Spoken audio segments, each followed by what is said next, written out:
For more on this growing crisis in Lebanon, I want to bring in Nadine Kfoury, the Health Program Manager for Relief International, and she's joining us now live from Beirut. Nadine, I mean, we're seeing some of these images coming through from Beirut. We also see the enormous traffic as well. I want you to first tell me how you're doing, how you are coping, and what you're seeing in Beirut right now.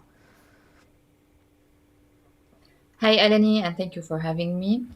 Well, what we are witnessing on the ground is a rapidly deteriorating situation, and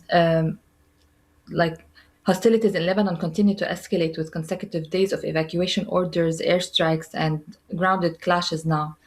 And as you said, more than 200 people have been killed and nearly 800 injured, and unfortunately, those numbers are expected to rise. We are seeing massive displacement. Large numbers of families are fleeing northward to escape the violence. As of yesterday, more than 100,000 people were sheltered in public schools that have been turned into emergency collective shelters. These shelters were never designed to host entire communities, and most of them are already at full capacity. The situation is very critical, and the needs are very, very high. I can imagine. I mean, we're seeing some of these images, and you're saying that, schools are reaching full capacity and so forth. We're also hearing news of people having to sleep in the streets, trying to find a way out. Give me a sense of how people are coping with this as Lebanon's health system is also being stretched.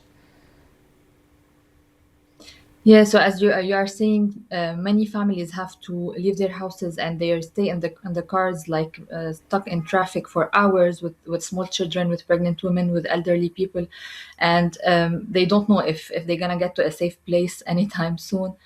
And sometimes they arrive without finding any safe shelter to stay in because public schools are already, most of them are at full capacity, and of course, there are efforts to increase the number of shelters to host these people, but it's not really that quick. Families are arriving after fleeing their homes with almost nothing. Many arrive traumatized, exhausted, and uncertain about what comes next.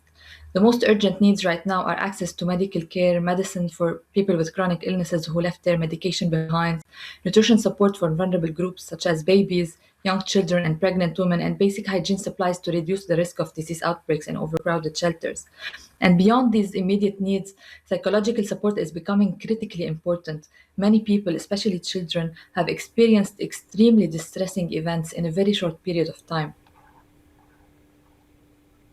Yeah, I mean, it's really quite harrowing to see these experiences, Nadine. I've got another question for you. I mean, you work at Relief International. I want you to give me an idea of, the ability for NGOs to bring in the much needed supplies right now, and whether you're seeing an influx of assistance or whether it's just not happening quick enough.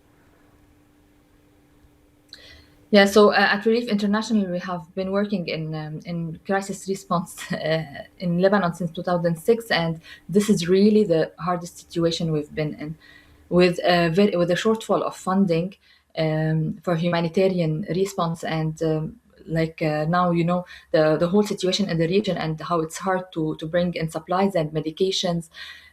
It's really, really difficult. We are mobilizing our medical teams, trying to respond with essential healthcare services, with nutrition services, and mental health services. But it's not that easy.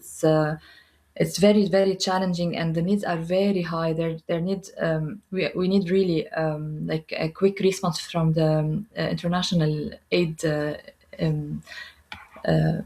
assistance. So I know, I mean, we're looking at these images. It's absolutely distressing to witness. I can only imagine what it must be like for you and everyone there. We thank you so much for that update, Nadine. Much appreciated for your time. Nadine Kfoury for us. All right, we're going to a very short break.